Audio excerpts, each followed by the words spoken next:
गोष्टीचे नाव आहे मिठाई.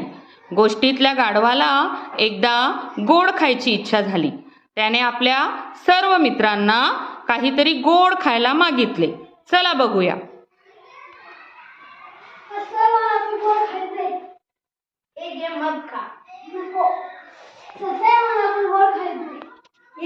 गाजर का नको. नको. गोड खायचे. ऊस खा नको.